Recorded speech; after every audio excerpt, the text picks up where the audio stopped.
a conversation show where we dive into everything that fascinates us about entertainment and the media industry. I'm Nadia, and joining me is my co host, Liliana. Hi, everyone. And today we will be discussing Marvel's 2021 film, Shang-Chi and the Legend of the Ten Rings. This is your official spoiler warning for Shang-Chi and possibly any preceding MCU properties.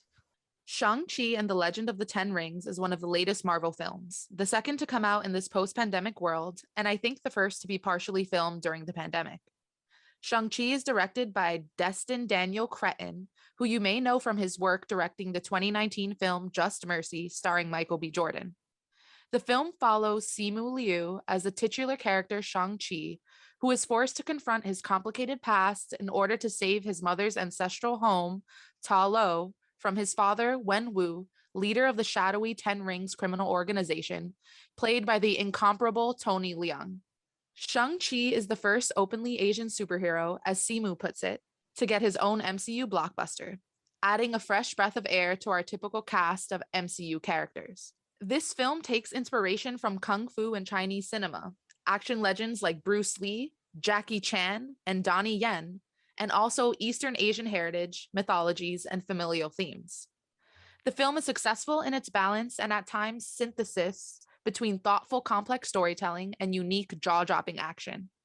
You can stream this film right now and the episode of Assembled, which documents the making of the film, on Disney Plus with a normal subscription at no additional cost. Okay, so I want to start here because it just happened, but Simu Liu hosted Saturday Night Live last night. And if you don't normally watch SNL, I do encourage you to watch this episode because it's a good one. But I want to highlight a specific sketch, which is called Simu and Bowen. For those of you who haven't seen it, it basically follows Simu and Bowen Yang, the only Asian SNL cast member, competing for Asian firsts. Like, it starts out highlighting their obvious firsts of Shang-Chi and SNL, and then it gets sillier and sillier. And like, I think one of them is first Asian person to move from Canada named Simu.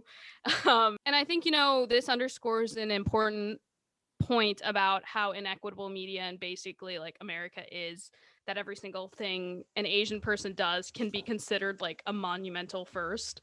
Oh, absolutely. It's definitely a much needed critique on how our culture views BIPOC actors, but I really do hope audiences caught the deeper meaning behind it, because that's what's most important here. Simu is no stranger to comedy, and seeing his natural charisma and comedic talent shine through his SNL performance was truly a pleasure to witness.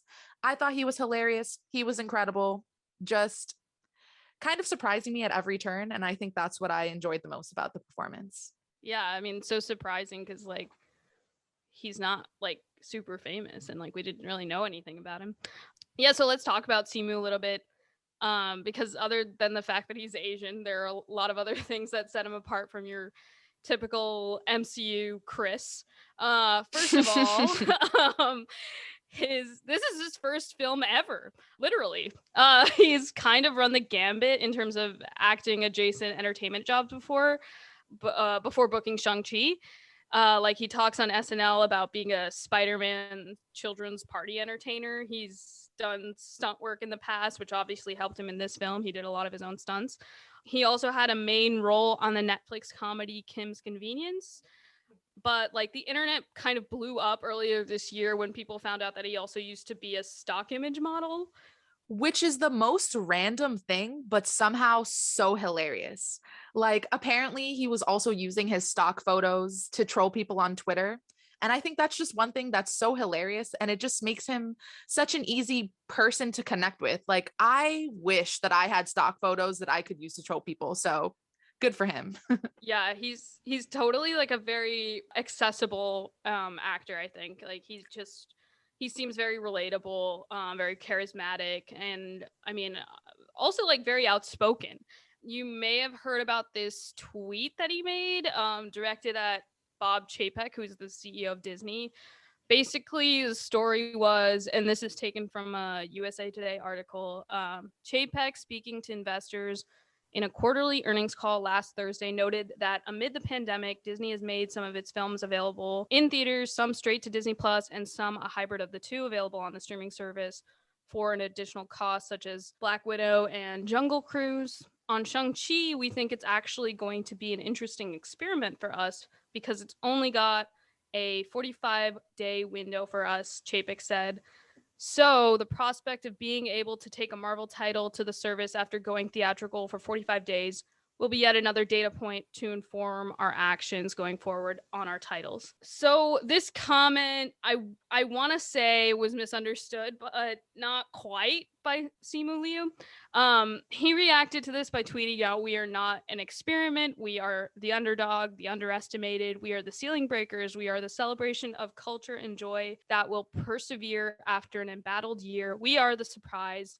I'm fired the expletive up to make history on September 3rd. Join us." I think that if you read what Chapek said, and his use of the word experiment was really just, in my opinion, in the corporate business sense, not in a cultural one. And I mean, it was an earnings call. So all of the things that he would say would be in the context of the Walt Disney Company as a business, not necessarily the cultural impact of their content. Despite this, I think the use of the word experiment in any regard to this film is dangerous territory because it may be giving an indication that there's like a lack of faith in this film from the corporate side, which is basically what I think happened here. I completely agree. Like, yes, there was probably a misunderstanding here, but I also think that as the CEO of Disney, which is a global media conglomerate that's always writing stories, right, about different types of people, like the CEO should have definitely known better and just been more aware of his word choice and how people would react to it, especially at such a sensitive time for the perception of Asians and Asian Americans in the United States, like with the whole COVID pandemic. Like, I think he could have been a little more thoughtful about his Very true. word choice and language there.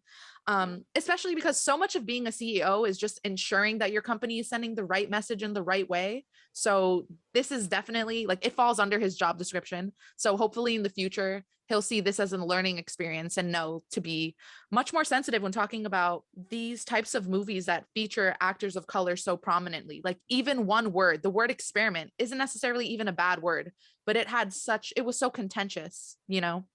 Yeah. So, And yeah, it definitely brings attention the whole like kind of line between media as like a product and media as art or cultural kind of moments. So yeah, even though Chapek might have been speaking strictly business wise, this whole debacle really highlights the fact that many corporate decisions in the media industry go hand in hand with social and cultural issues.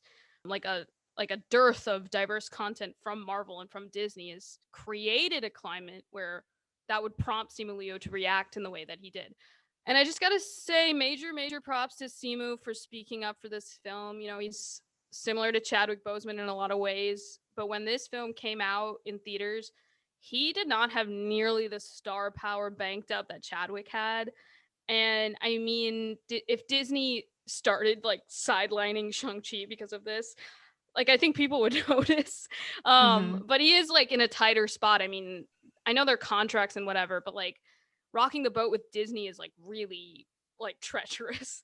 So I was thinking the same exact thing, right? But at this point, I believe the contention between Chapek and Simu, in conjunction with the tweet and all the controversy that surrounded it, kind of helped build hype around the movie and its cultural significance. Because obviously, I was tuned into Shang-Chi all the way through, but then once this tweet came out, all of a sudden everyone was like, "Oh wow! Like one, this guy is very serious about this movie and what it means to be the first, openly Asian MCU superhero."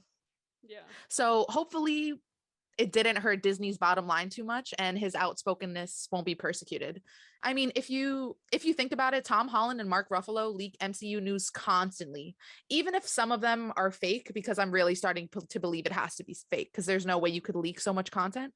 But anyway, they're still titular characters, so it wouldn't be fair to persecute him, I think, for this. Yeah. I totally agree with you on the inspirational aspect of that tweet helping the movie. Like, I part of the reason, like, I wasn't initially going to see this movie in theaters.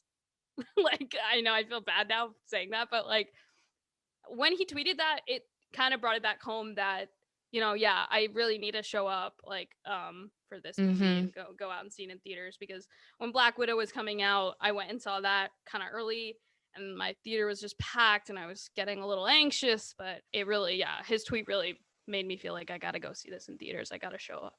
I mean, it was a call to action at its very Yep. core. And I think the people who needed to hear that call to action really showed up exactly like you Yeah. did. So So, happy I about mean, it. yeah, this is Shang-Chi right now is the highest grossing film this year. Maybe part of that is the fact that it wasn't released on Premiere Access on Disney Plus. Who knows? We may see Spider-Man taking this over at some point this year, but we'll see.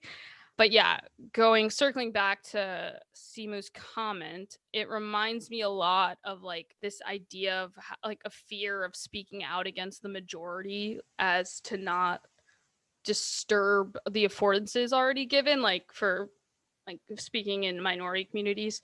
Like, oh, if I speak out about not having X, Y, and Z, maybe I'll lose the whole alphabet or whatever.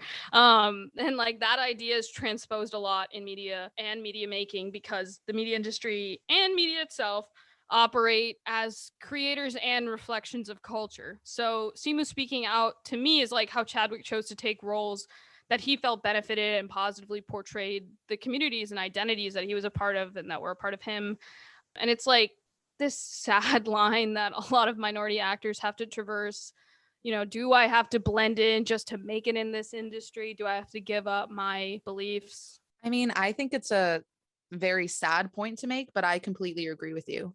And it's really tough to think about because despite the strides that Hollywood has made with regards to racial representation and actor diversity, we're still very behind.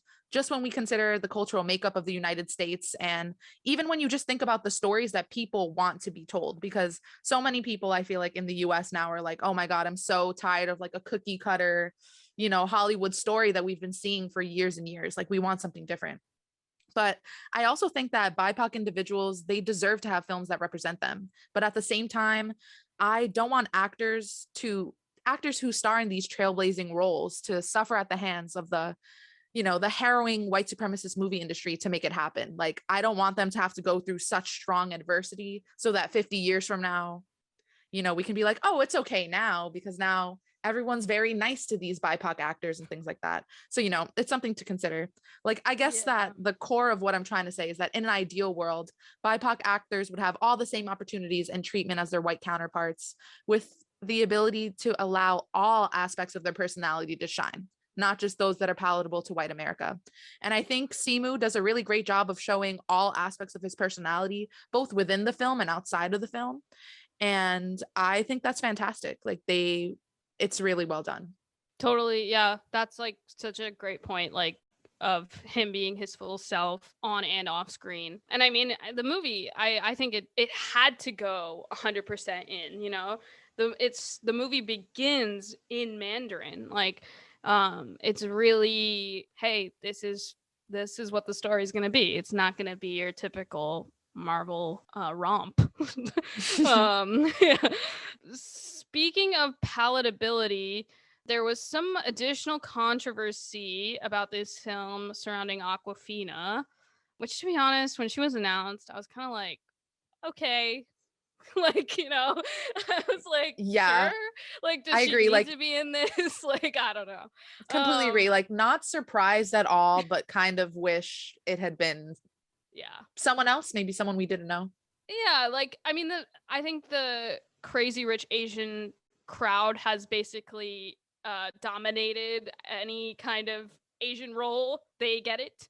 And I'm kind of surprised that the only two people, or I guess Michelle Yeoh, Ronnie Chiang, and Aquafina were all in Crazy Rich Asians. But like it's kind of this point that like Crazy Rich Asians was like, oh, it was groundbreaking or whatever, but it really only platformed these, handful of actors that were in that movie, and Aquafina was one of them, and now she's in this, and cool.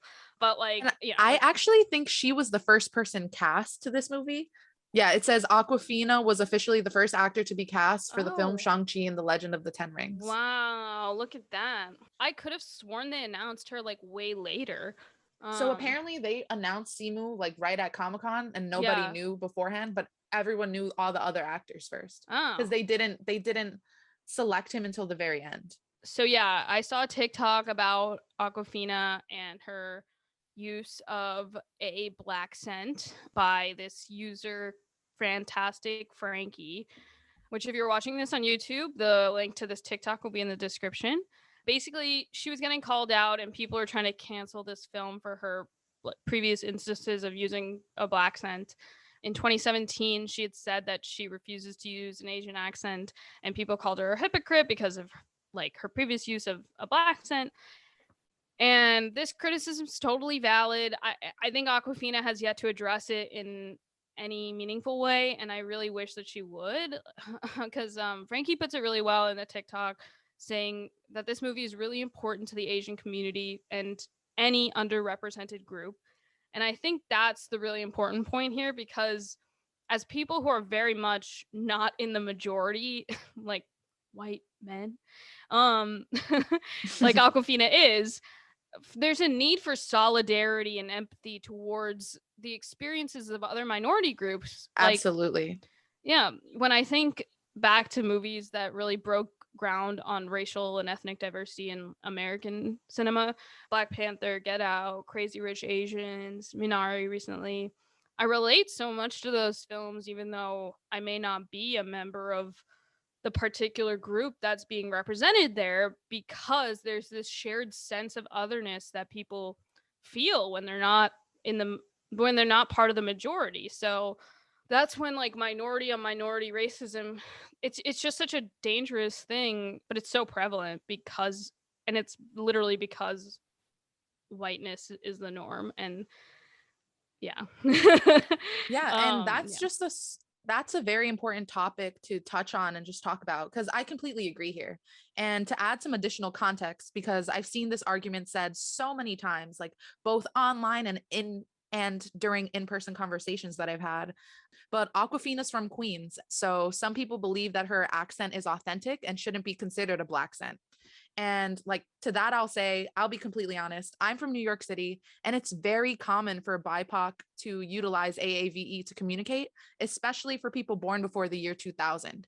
However, and this is a very, very important however, I think this critique against Aquafina is still very valid and needs to be part of a larger cultural conversation about why people from cities incorporate AAVE and even use black sense in their common vernacular, and also why certain celebrities are able to profit from it while people within their own community can't profit from it. And I think that Aquafina should be involved in this conversation, exactly as you said before, just based on solidarity, but also she's clearly already involved in this conversation. So she should use her placement kind of to support her fellow actors and people of color.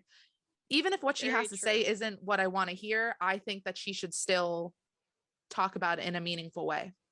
Yeah. And I think the discussion of AAV, which is African American Vernacular English for anyone who doesn't know, is kind of reaching ahead at this point. I think a lot of people were talking about it because of that Elon Musk Gen Z hospital sketch, which was using a lot of so-called Gen Z slang, which a lot of people were calling it out for not being Gen Z slang, for actually being AAVE. Mm-hmm.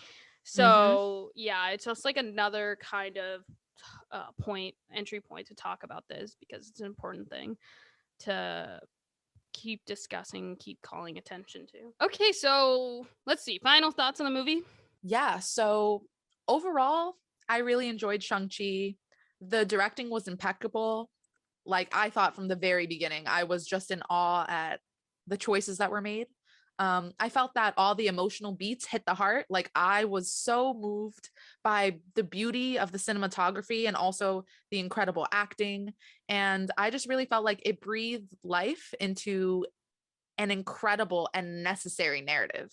Mm-hmm. I've only watched it once so far, but I think I'm going to watch it again literally right after this, because all this talking about it is just getting me hyped for it all over again. And it's a movie that's always worth a rewatch. Yeah. As soon as it hit Disney Plus, I rewatched that. Like literally the same night. One thing that I really liked about this is that like they didn't pull any punches. Like I feel like they went full force with the Asian influences and aesthetics. And I think like that overall delivers a very successful kung fu vibe in the film. Mm-hmm. And I think like from the set design to the music choices to the costuming to the casting to the director, like everything, it works so well. But one of the main things that I think contributes to it is in addition to all the things that I just mentioned, is the fight choreography and the action sequences. The fight sequences in this film from the very beginning to the very end are like the utterly like I unbelievable. Like I like words can't even characterize how incredible it was to watch in theaters, and I was just not expecting it. Like I could rewatch all those fight scenes over and over again, just trying to like clock every single movement that happens. That's how intricate it all is. It's like completely unparalleled for the MCU and for like American action films in general. Like I think the last time I saw anything kind of similar to this, probably like The Matrix, in that dojo scene. And a lot of the success in this choreography comes from the late Brad Allen, who was known to work with Jackie Chan. He sadly passed away just 1 month before the release of Shang-Chi in theaters, but his legacy certainly lives on through this film. Thank you for taking the time to listen to us. If you haven't seen Shang-Chi yet, we hope you can take the time to do so and form your own opinions. And if you've already seen it, heck, give it a rewatch. I found it to be better the second time around. We would also love to hear your thoughts on the film. Join the conversation by heading over to our YouTube, The Grain, or our Instagram, @thegrain.ig. We hope to see you there.